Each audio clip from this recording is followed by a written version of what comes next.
Alright, so today I'm going to be doing an end of season review for the Orlando Magic. Now, I'm going to break it down into guard, forwards, and centers and give each position a grade, as there's just too many players to talk about individually in one go. So, the guard position, I would rate a B minus. This is because, for example, you had Cole Anthony who had a decent season, Jalen Suggs who had a decent season. However, Cole potentially didn't take the second year jump we expected him to take. He was still inefficient at times.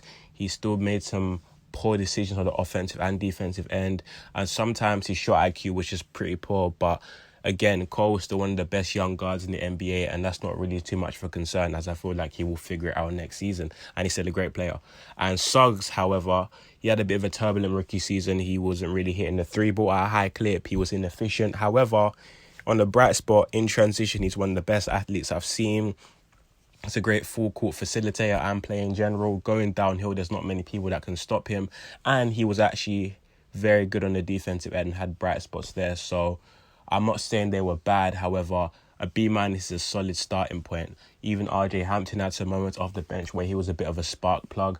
I believe he shot 35% from three this year, which is pretty decent. However, again, inefficient from the field. But that's okay, as they're all young guards who have bright futures in this league. And then Markelle was brilliant, who came back almost towards the end of the season and averaged 11 points, 5.5 assists on 48% from the field and 80% from the free throw line.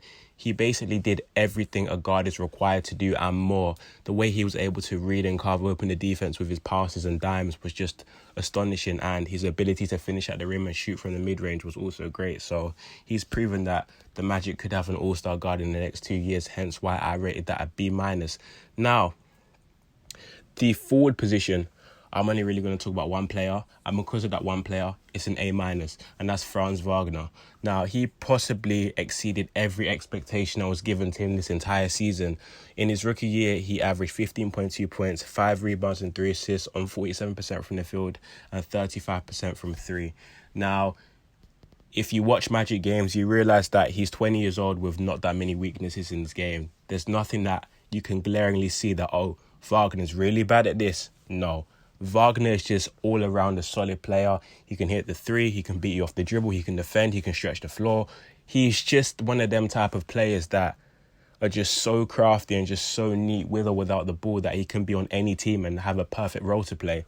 And he's one of the better cutters in the NBA as well altogether. And the Magic just have a very solid player. Like, even if he doesn't become a superstar, they have a great quality starter for many years to come in France. And yeah, he just showed that Vucevic trade worked wonders. Now, I'm about to talk about the other player who was a great piece to add in that trade. But yeah, so overall, that's an A minus, especially with Jonathan Isaac coming back next season. Hopefully he can stay healthy for once. But we all know how versatile Jonathan Isaac is, can guard possibly 2 through 5 or even 1 through 5.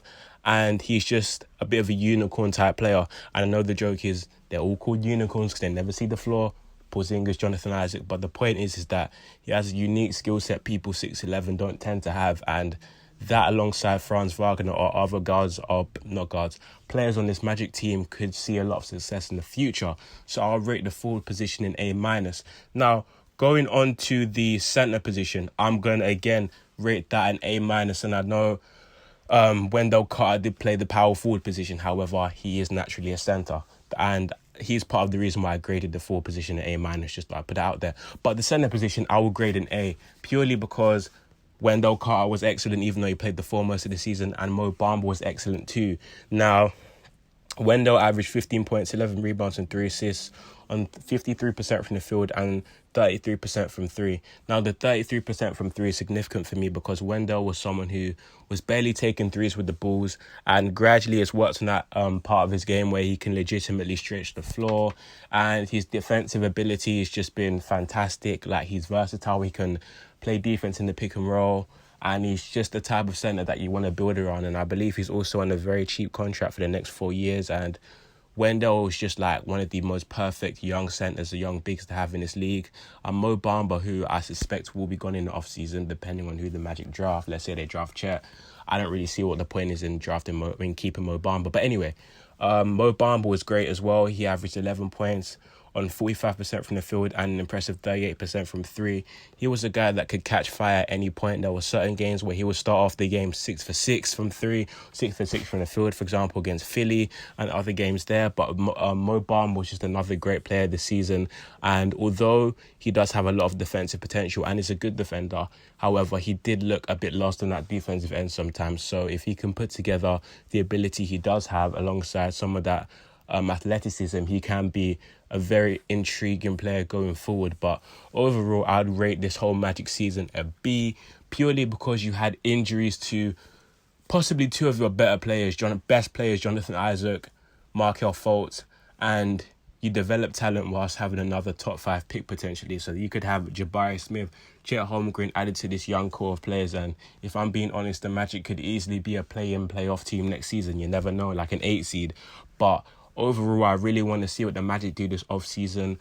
And yeah, they are probably in the best position out of every single tanking team, which is the Rockets, the Pistons and OKC, and the Indiana Pacers. They have the most talent, as well as having a high draft pick this year. So I really want to see what they do in the off-season. But yeah, that's all I really got, and I'm out.